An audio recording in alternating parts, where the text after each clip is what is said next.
doença que realmente tenha risco gigantesco à população, ela não será colocada na prateleira como estão fazendo com o coronavírus. Será escondida a sete chaves pelo maior tempo possível, até que os donos do poder encontrem uma fórmula para anular os seus efeitos. Por isso é preciso ficar em alerta máximo. A história nos mostra que todas as vezes que uma situação semelhante aconteceu na China, o país vivia uma crise no abastecimento de alimento, exatamente como está acontecendo agora. E em nenhuma delas o crescimento econômico foi afetado. Talvez você não saiba, mas a China vem tentando de todas as formas controlar a inflação, depois que ela disparou junto com os preços das carnes e do óleo de soja, que enfrentam escassez histórica. E os efeitos de um aumento súbito de demanda seriam desastrosos para o governo, que já enfrenta sérios problemas de administração. E aí a Rural Business pede mais uma vez que você jogue a inocência fora. Pense e responda. Não acha coincidência demais tudo o que vem acontecendo na China nos últimos tempos? Quando briga com os Estados Unidos e isola um dos seus maiores e únicos fornecedores de soja, eis que surge a peste suína para matar parte do rebanho e reduzir o consumo de farelo. Quando tenta controlar a inflação, eis que surge um surto de uma gripe terrível a ponto de forçar o governo a suspender as comemorações do Ano Novo Lunar e pedir que a população fique em casa, exatamente numa época do ano em que o consumo de comida mais cresce no país. Ora, não acha coincidência demais? Para os especialistas da Rural Business, é impossível provar qualquer coisa a esse respeito. Mas não podemos deixar que você seja iludido por conversa fiada. E antes de qualquer reflexão, lembre-se, tem gente enchendo o bolso de dinheiro, não só com a queda nos preços das commodities e companhias, mas também com as oportunidades de compra que essas baixas vão gerar. Para você ter uma ideia, com apenas duas ondas especulativas, a primeira com a morte do líder iraniano e a segunda agora com o coronavírus, o petróleo perdeu 20% do valor. Que mero mortal consegue ganhar isso num espaço tão curto de tempo? Nenhum. Só se faz isso com especulação. E é por essas e outras que você precisa definir de que lado você está. Estão trabalhando duro para fazer você acreditar que essa nova doença vai jogar uma âncora no crescimento econômico da China e que isso vai reduzir o consumo e a importação de alimentos pelo país. Muito bem.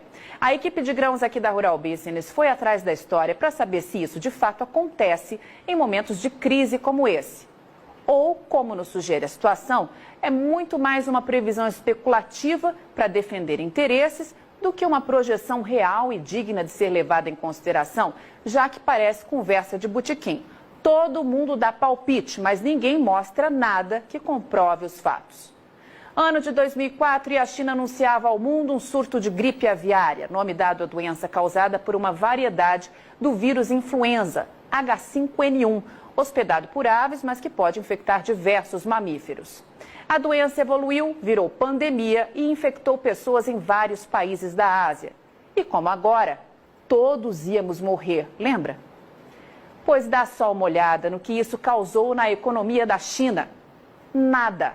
O PIB chinês, que tinha aumentado 8% em 2003, cresceu 9,1% em 2004 e continuou subindo nos 3 anos seguintes, até chegar na impressionante marca de 11,9% em 2007. Ano de 2009 e a China anuncia novo surto, agora da gripe suína, também uma variante do vírus influenza, que passa a gripe para todos nós. Puxe pela memória e você vai se lembrar dos jornais, da televisão, da internet, tomados de cenas de hospital, gente envelopada em máscaras e um aviso velado no ar. Cuidado, pois todos vamos morrer. E o que aconteceu com a economia da China? Nada. Como está claro nesse gráfico, o crescimento do PIB, que em 2008 foi de 9% ao ano, acelerou ainda mais e registrou taxa de 9,1% em 2009. Dando nova estilingada um ano depois, em 2010, quando voltou a ultrapassar 10% ao ano. Passaram-se 8 anos e vem nova peste para assolar o mundo, a peste suína africana. O mais interessante nesse caso é que a tal doença chegou na China matando suínos e reduzindo o consumo de farelo, justamente no momento em que o país achou de peitar Donald Trump e perder um de seus únicos fornecedores de soja, os Estados Unidos. Que baita coincidência, minha Nossa Senhora. Nunca vi nada semelhante. E mais uma vez a Rural Business te pergunta: sabe o que isso gerou de prejuízos ao crescimento econômico da China? Nada. Veja que a China repetiu em 2018 e em 2019 a mesma taxa de crescimento anual de 2017, de 6,9%. O que, na visão dos especialistas da Rural Business, joga por terra esse papinho furado de que a economia chinesa vai perder força com esse surto do coronavírus, que a China vai comprar menos e que o Brasil não vai ter para quem vender a sua nova safra de soja. Para com isso. É esse tipo de especulação que o mercado financeiro quer para fazer dinheiro e que a própria China sonha para comprar alimento barato e controlar a inflação. É esse tipo de conversa que dá aos chineses munição para pressionar para baixo os preços do que você produz, ficando com a faca e com o queijo na mão. A China vai continuar comendo e cada dia mais. E no caso da soja, eles não têm opção. Dependem do Brasil. Não vão ali no mercado e vão comprar 90 milhões de toneladas a hora que quiserem. A China precisa programar suas compras com pelo menos 4 meses de antecedência, porque do contrário, corre o risco de deixar a população sem carne, sem ovos, sem leite e sem outras proteínas. É preciso que 4 navios carregados com soja partam todos os dias de algum ponto do mundo em direção àquele país para não gerar caos no abastecimento e não fazer explodir os preços dos alimentos. E parte desses navios já se aproxima aqui do Brasil para levar a sua produção para casa. Portanto, mão na consciência. A Rural Business volta a afirmar: não temos bola de cristal para saber o que vai acontecer em meio a um mercado tão especulado e em tamanha ebulição.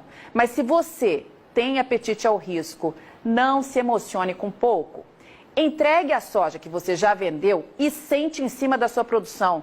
Espere a virada do trimestre para traçar novas estratégias de comercialização.